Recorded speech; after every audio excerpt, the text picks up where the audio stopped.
कौमी राजधानी दिल्ली में एक इमारत है लोटस टेम्पल। बहुत से लोग उसको देख चुके होंगे या इसके बारे में सुन भी चुके होंगे, और जिन्होंने इसको देखा और सुना नहीं है उनको आज हम बताएंगे कि ये एक बहाई इबादतगाह है और इसका ताल्लुक़ बहाई मज़हब से है जो इंसानियत को अपना मज़हब बताती है। नाज़रीन, आवाज़ द वॉइस के प्रोग्राम बीच बहस में आपका खैर मकदम है।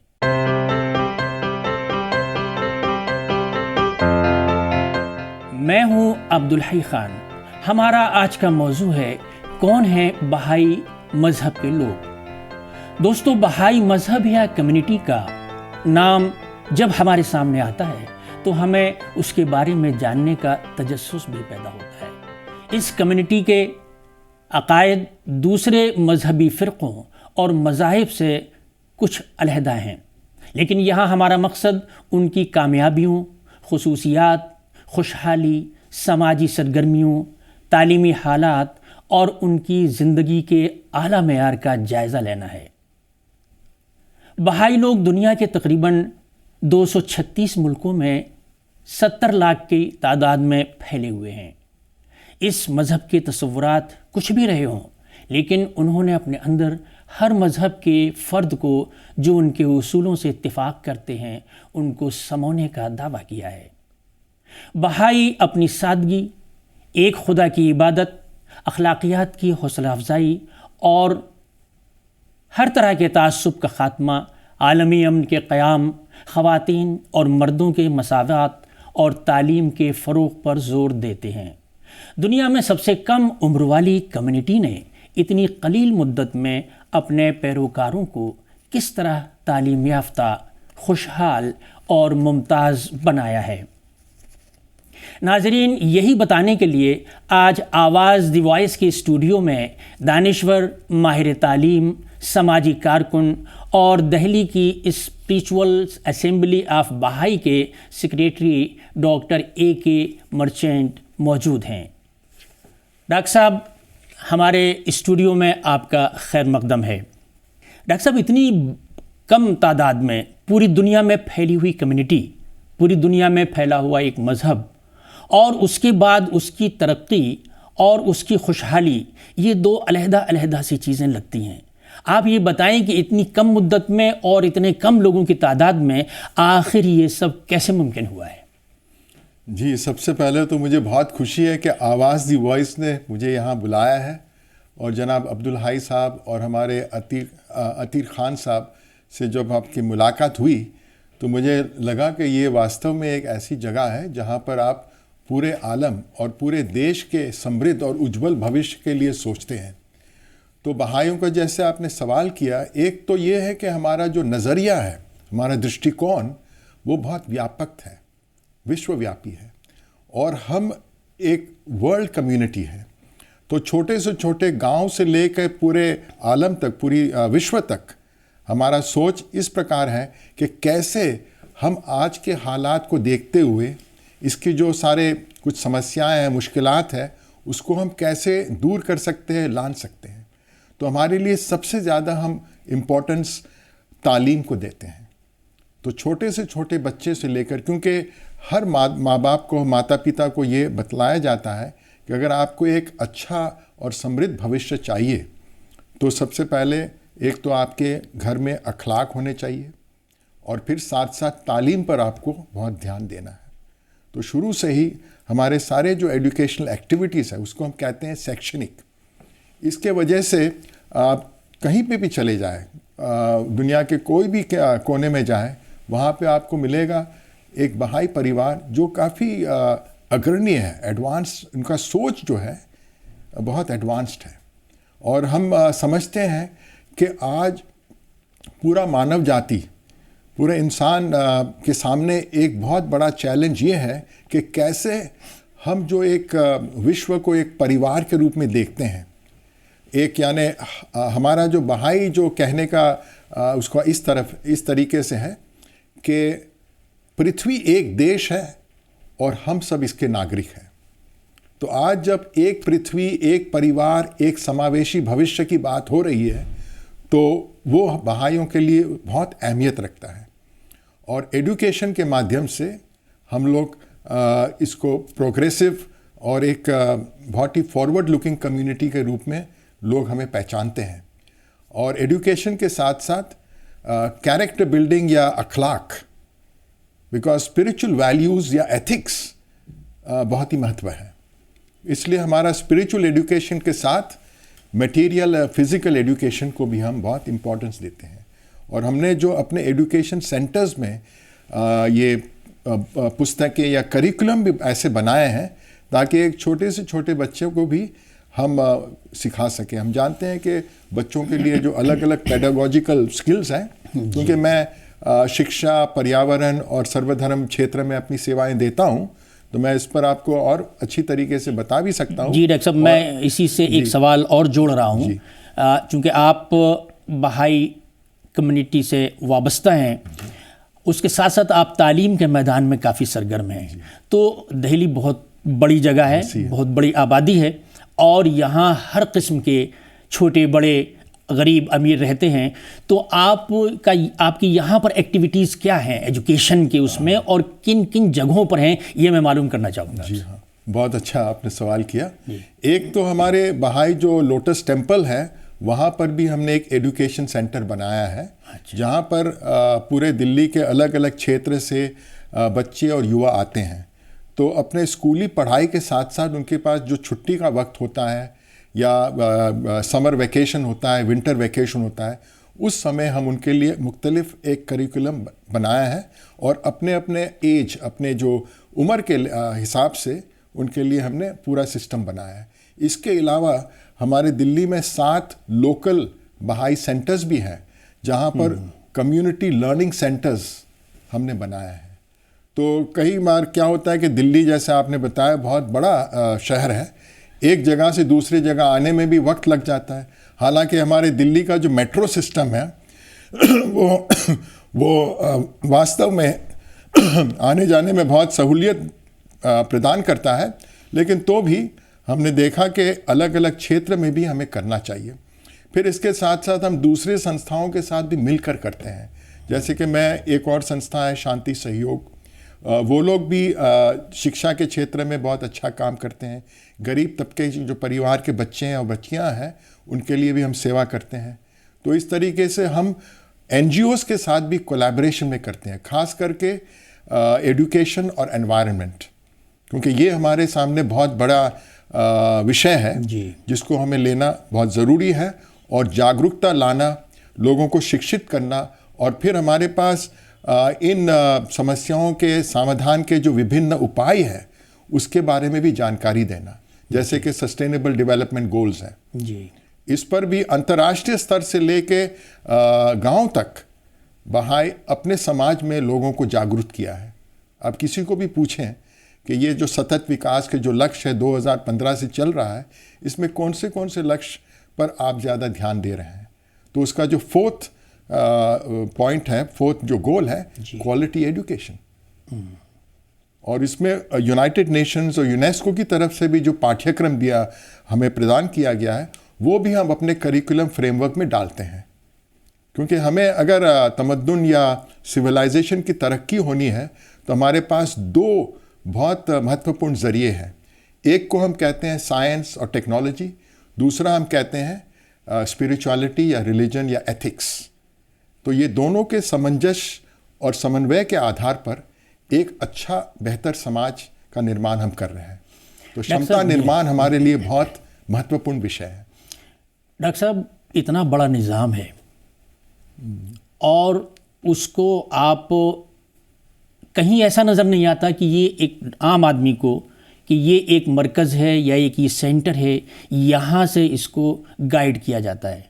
तो ये जो सारे ख़ास तौर से दिल्ली में सब फैला हुआ है, सारी दुनिया में ही फैला हुआ है, तो इसको कहाँ से कंट्रोल किया जाता है, और आपकी लीडर कौन सी लीडरशिप है जो इसको कंट्रोल करती है, उसका क्या ऑर्गेनाइजेशनल स्ट्रक्चर क्या है उसका, ज़रा सा हमें ये बताने की तकलीफ है। ये भी मेरे लिए बहुत खुशी है कि आपने ये सवाल किया, क्योंकि बहाई फेथ में एक बहुत ही अनूठा और एक विशेष व्यवस्था है जिसको हम कहते हैं बहाई प्रशासनिक व्यवस्था। इसमें कोई भी मुखिया या एक पर्सन लीडर नहीं है। हम गुप्त चुनाव के माध्यम से इन संस्थाओं के सदस्यों को चुनते हैं। फ़र्ज़ कीजिएगा आपने दिल्ली महफिल रूहानी या स्पिरिचुअल असेंबली ऑफ दिल्ली का जिक्र किया, जिसको हम स्थानीय आध्यात्मिक सभा भी कहते हैं। तो दिल्ली में जितने भी बहाइज़ हैं, हमारे 5,000 से भी ज़्यादा एक्टिव बहाइज़ हैं और हम लोग 50,000 लोगों के साथ फ्रेंड्स ऑफ द फेथ के रूप में काम करते हैं। तो हमारा एक दिन फिक्स्ड होता है, जब एक्चुअली एक दिन में नहीं होता है, तो हम लोग ने उसको एक हफ्ते का समय दिया, जिसमें जितने भी बहाई 18 साल और उससे ऊपर के आयु के हैं वो लोग चुनाव में भाग लेते हैं। हमारे यहाँ कोई कैंडिडेट्स नहीं होते हैं, नॉमिनेशन नहीं होता है।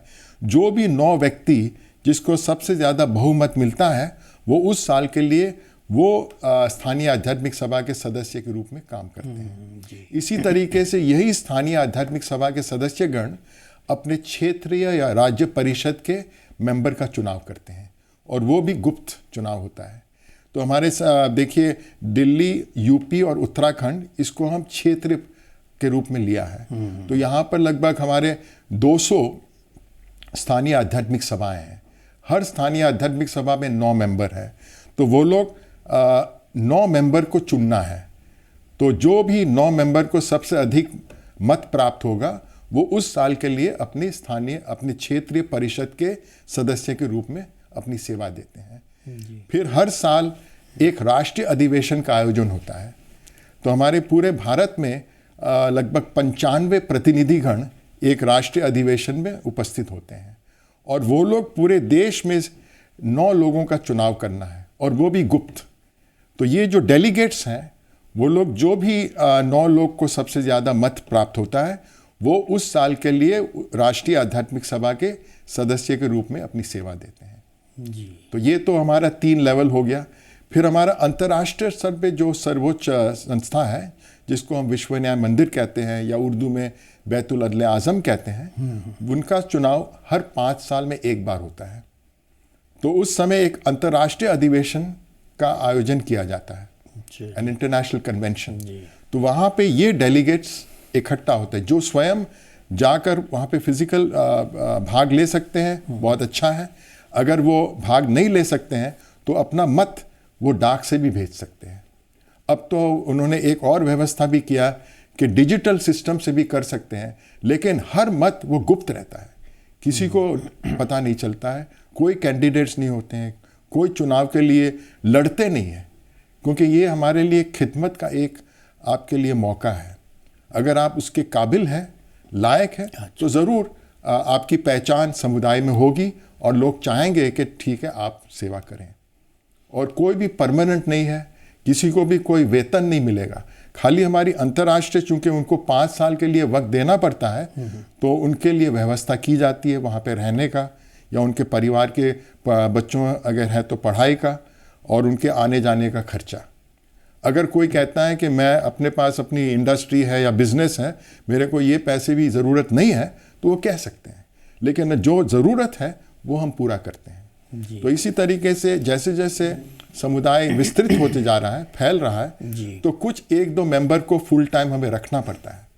तो उसमें हमारे जो बहाई फंड्स है उसके बारे में भी मैं आपको बता सकता हूँ, क्योंकि जो मेंबर्स हैं उन्हीं को ये एक सौभाग्य, एक प्रिविलेज मिला है कि वो बहाई कोष में दान दें, और वो कोष में से जो खर्चा होता है उसका पूरा हिसाब समुदाय को हर साल एक रिपोर्ट के माध्यम से बताया जाता है। तो इट्स अ वेरी ट्रांसपेरेंट, और ये मोस्ट थिंग इज हम अपने आप को पूरे कौम के एक खादिम के रूप में देखें, एक सर्वेंट ऑफ द कम्युनिटी के रूप में देखें। डॉक्टर और हमारे साथ वो कॉन्सेप्ट ऑफ पावर का जो लीडरशिप होता है ना, वो नहीं है, इट्स कंप्लीटली हॉरिजॉन्टल। जी डॉक्टर साहब, दिल्ली में लोटस टेम्पल बहाई टेम्पल कहलाता है, और जाहिर है टेम्पल का मतलब उर्दू में इबादतगाह है, हिंदी में मंदिर है, और बहाई मज़हब को इंसानियत का मज़हब कहते हैं। जाहिर है उसकी हैसियत, यानी लोटस टेम्पल की हैसियत एक सियाहती, जिसको हम कहें टूरिज़म टाइप इमारत की भी हो गई है। बहुत से लोग उसके लिए आते हैं, वहाँ देखने के लिए आते हैं उसकी कितना आलीशान है वो। तो हर मज़हब के लोग आते हैं। जी डॉक्टर साहब, मेरा सवाल यहाँ पर आपसे यह है कि मुख्तलिफ़ मज़ाहिब के लोग जब उसको देखने आते हैं तो क्या उनके इबादत करने के लिए अलहदा अलहदा उसमें जगहें हैं, या फिर कोई ख़ास और तरीक़ा है जो आपका अपना है, उसको ज़रा सा बताएं हमें। हाँ, हमारा ये जो इबादत गाह है, या जिसको हम मशरिकुल अस्कार भी कहते हैं या बहाई टेम्पल कहते हैं, इस प्रकार के एक तो हर महाद्वीप में है, कुछ राष्ट्रों में भी है, और कुछ स्थानीय बहाई उपासना मंदिर भी है। तो यहाँ पर जो आपने सवाल किया है, उसमें हम ये कहते हैं कि ये शांति से बैठ के अपने अपने अक़ीदे के, अपने अपने आस्था के अनुसार आप मुनाजात दुआ करें। लेकिन हर धर्म में कुछ कहते हैं रिचुअल वर्शिप होता है। जैसे मंदिर में जाते हैं तो आपको वहाँ पे आरती करना पड़ता है। अगर मस्जिद में जाते हैं तो वहाँ पर वो जो इमाम जुम्मा होते हैं उनके पीछे खड़े होकर नमाज अदा करनी होती है। चर्च में आप संडे जाते हैं तो वहाँ पर भी होते हैं पादरी। तो वो जो रिचुअल वर्शिप यहाँ नहीं होता है। यहाँ पे हर लोग आके शांति से बैठकर वो अपने अपने अल्लाह, खुदा, भगवान के साथ जुड़ सकते हैं। क्योंकि हमारे लिए इबादत का अर्थ ये है एक प्रेम पूर्वक वार्तालाप। क्योंकि जो हमें सृजित करने वाली शक्ति है, जिसे हम खुदा कहते हैं या अल्लाह कहते हैं, भगवान कहते हैं, वो जानता है कि हमारा हृदय कितना पवित्र है और कितने पवित्र दिल के साथ आप उनके साथ बातचीत करते हैं। और उसको हम प्रार्थना कहते हैं। और फिर प्रार्थना के साथ चिंतन मनन भी करना है शांति से। तो जब आप दुआ या मुनाजात के बाद आप उस शब्दों पे अपना ध्यान रखते हैं तो आप देखते हैं कि अपनी रूह की आवाज़ भी आपको सुनाई देती है। कुछ आपके सवालात होते हैं।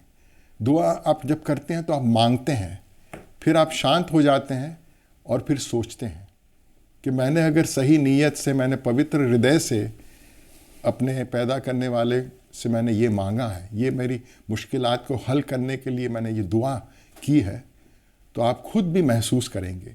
तो आज बहुत ही दुखद बात है कि ज़्यादातर लोग रिचुअल्स में फंसे हुए हैं, परंपरा में फंस गए हैं, और वो सही तरीके से अपने सृजन करने वाली जो शक्ति है उसके साथ एक संबंध, एक रिश्ता होना चाहिए प्रेम का, वो हट गया है। उसकी वजह हम रिचुअल्स और वो एक परंपरा के बंधन में बन गए। सोचते हैं कि ये मैं दान दे दूंगा तो ये मेरा काम बन जाएगा। वैसा नहीं होना चाहिए। जी डॉक्टर साहब, हिंदुस्तान में मुख्तलिफ़ मज़ाहिब के, मुख्तलिफ़ फ़िरक़ों के लोग रहते हैं और सबके अपने अपने मसाइल हैं। हिंदुस्तान एक बड़ा मुल्क है, उसकी एक बड़ी आबादी है।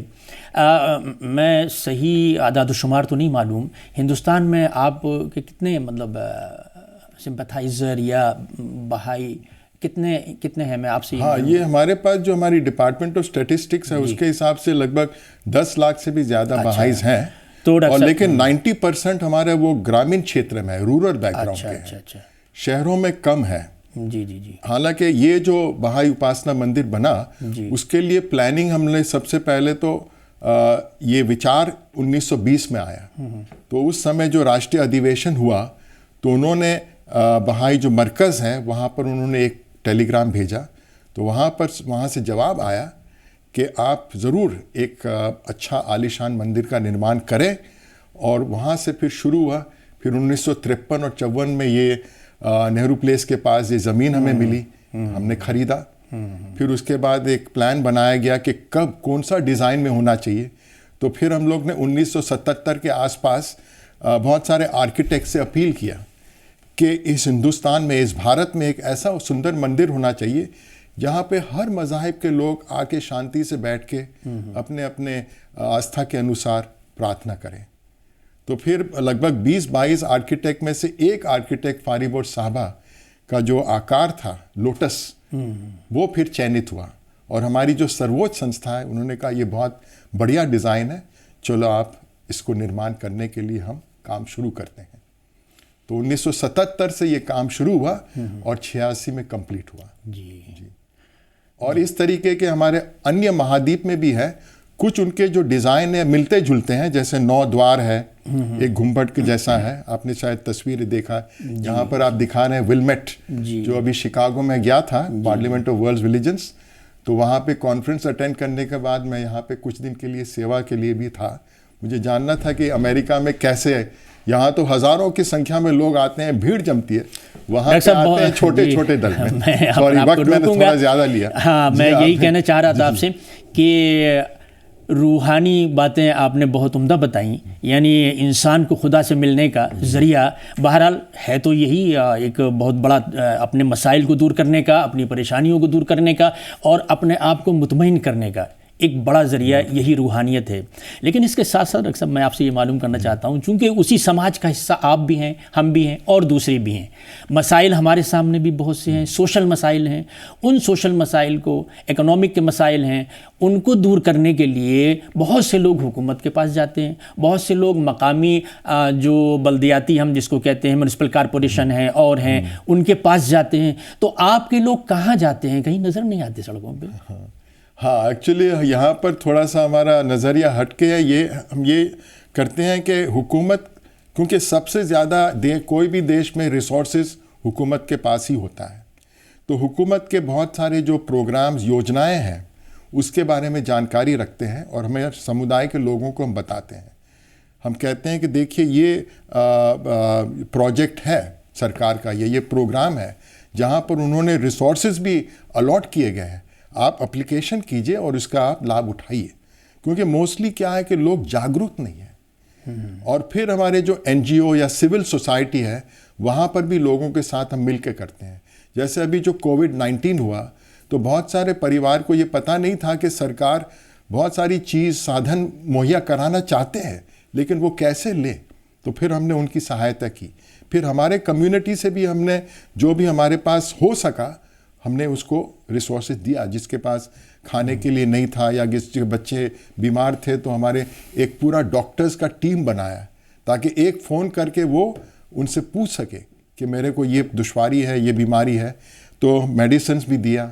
फिर हमारे कुछ जो हेल्थ सर्विसेज हैं, या से हमारे कृष्णा नगर में एक पूरा एक बहाई परिवार का हॉस्पिटल है, राम सिंह हॉस्पिटल है, अशोक नर्सिंग होम, फिर हमारे दूसरे भी डॉक्टर्स हैं, तो एक पूरा टीम बनाया। इसी तरीके से अलग अलग स्टेट्स में भी बनाया, चाहे वो होम्योपैथ हो या एलोपैथ हो या यूनानी हो, इस तरीके से आयुर्वेद हो, सब लोग ने मिलकर जितने हद तक हमारे से हुआ, मुनासिब हुआ, उतना हमने अपनी तरफ से किया। लेकिन समस्या इतनी बड़ी थी कि सरकार को सबसे ज़्यादा श्रेय मिला। और उन्होंने जिस तरीके से वैक्सीनेशन का काम किया, ये पूरे दुनिया में इंडिया की प्रशंसा की जाती है। और फिर दूसरे देशों को भी सहायता की। तो बात यह है कि मिलकर हम करें तो हम देखते हैं कि हमारे रिसोर्सेज में बहुत ज़्यादा बल प्राप्त होता है। एकाकीपन में हम करें या क्योंकि हम अपने नाम के लिए नहीं करते हैं, हमारा उद्देश्य समाज का भला हो जी। अपने को कोई कहते हैं कि हाँ आपके समुदाय ने बहुत अच्छा किया, ठीक है, लेकिन उद्देश्य हमारा ये है। इसलिए मैंने पहले ही कहा कि हमारे दृष्टिकोण बहुत व्यापक है और हम ये समझते हैं कि अकेलेपन में हम जितना भी करेंगे वो सीमित रहेगा, हमको सबके साथ मिलकर करना है। इसलिए हम दूसरी अलग अलग, और एक चीज़ हम ध्यान रखते हैं कि कोई सियासी मामले में नहीं पड़ते हैं। हमारा काम है सोशल वेलफेयर और it is across the board. हमें किसी न तो कोई जात से मतलब है, न तो कोई दूसरे मज़हब के लोगों से है। हम उनका भला हो सकता है तो क्यों नहीं करें, वो भी तो हमारे जैसे इंसान ही है ना, इंसानियत की बात है। अगर इस चीज़ को ध्यान रखेंगे तो आप देखेंगे और भी बहुत सारी जो समाजें हैं वो लोग भी बहुत इसका लाभ उठा सकते हैं, क्योंकि विविधता में जो एकता की शक्ति है जी, इसको हमें बरकरार रखना है। आज अगर हमारे एक पूरा देश को एकजुट होना चाहिए, तब आप देखेंगे कि हमारी शक्ति और ज़्यादा बढ़ी जाएगी, मल्टीप्लिकेशन ऑफ पावर्स। तो हर कौम, हर समुदाय ये बात को ध्यान में ला सकते हैं और आगे बढ़ने के लिए हर लोगों के साथ सेवा के क्षेत्र में आ सकते हैं। डॉक्टर साहब, एक आखिरी सवाल मैं आपसे और करूंगा। जब ये सारा नक्शा मेरे जहन में आता है, या मैंने आपसे बातचीत का जब माहौल और अपना मिजाज तैयार किया, तो एक बात बार बार मेरे दिमाग में टकराया करती है और टकराती रही, जो मैं सवाल के तौर पर आपके सामने पेश कर रहा हूँ, और उम्मीद है कि आप उसे मुझे भी और हमारे नाजरीन को मुतमईन करने की कोशिश करेंगे। डॉक्टर साहब, बहुत से फ़िरक़े या मज़हब ऐसे हैं जिनकी बड़ी तादाद है समाज में, बड़ा परसेंटेज है, कोई 90% हैं, कोई 70% हैं, लेकिन वो with in the community, with in the religion अपने और दूसरों के मुकाबले में वो उनसे इंटरेक्ट नहीं कर पाते। इसकी क्या वजह है? और जो तरक्की उनकी हो जाती है जो छोटी तादाद में है, वो तरक्की बड़ी तादाद के लोगों में नहीं हो पाती। तो इसके लिए आपने जैसे कहा, वो तो मैंने समझ लिया कि हमें बुलाना चाहिए, लोगों को बेदार करना चाहिए और उनको क्या नाम है समझाना चाहिए, अवेयरनेस उनके अंदर पैदा करना चाहिए। लेकिन दूसरे लोग इस बात को कैसे समझें कि उनके लिए भी ये ज़रूरी है कि वो भी आगे बढ़ें, कदम से कदम मिलाएं? ऐसा कैसे मुमकिन हो सकता है? हाँ, ये तो थोड़ा बहुत ऐसा सवाल है। जहाँ तक मैं समझ पाया हूँ वो ये है कि हर इदारे, हर इंस्टीट्यूशन या सोसाइटी या कम्युनिटी को समझना चाहिए कि हम दूसरों के साथ भी मिलकर हम काम कर सकते हैं। कभी कभी क्या होता है कि कुछ इंस्टीट्यूशंस या रिलीजियस कम्युनिटीज़ वो सोचते हैं कि हमें अपने मज़हब के बारे में लोगों को जानकारी देनी है, तो इसलिए हमारी आइडेंटिटी बरकरार रहनी चाहिए। लेकिन हमारा बहाइयों का अप्रोच ये है कि हम चाहते हैं कि हमारा एक इंसानियत का आइडेंटिटी पहला होना चाहिए। जैसे मैं अपने आप को देश का नागरिक पहले समझता हूँ। मेरे को अगर कोई पूछता है कि आपका बैकग्राउंड क्या है, जात क्या है, मैं कहता हूँ मैं इंडियन हूँ, भारतीय हूँ।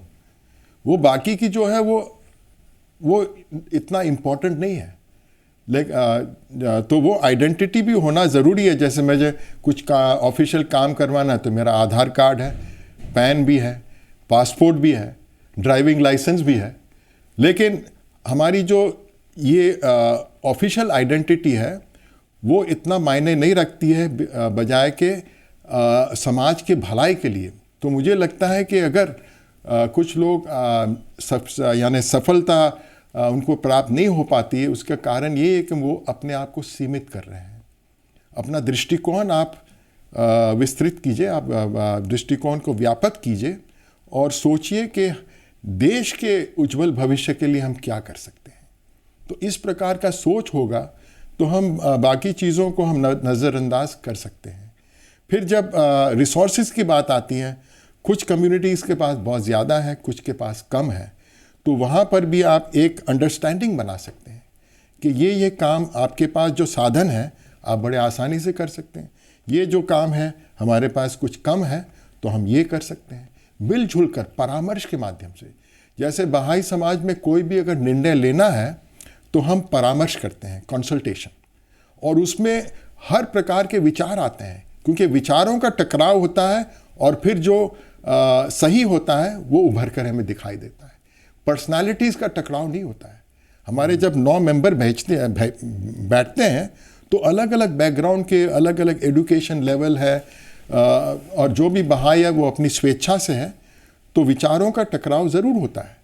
लेकिन विचारों के टकराव से हकीकत या सत्य का शोला दिखाई देता है, क्योंकि हमारा उद्देश्य समाज का भलाई करना है, समाज की तरक्की के लिए सोचना है, देश कैसे आगे बढ़े। तो इसलिए मुझे लगता है कि हम लोग इंटरनेशनल लेवल से लेकर नेशनल तक हम ज़रूर बहुत सारी छोटी छोटी बातों को लेकर कभी अकड़ जाते हैं, उसको हम दूर कर सकते हैं। थोड़ा सा हमें सोच में बदलाव करना है और इतना आसान हो जाएगा।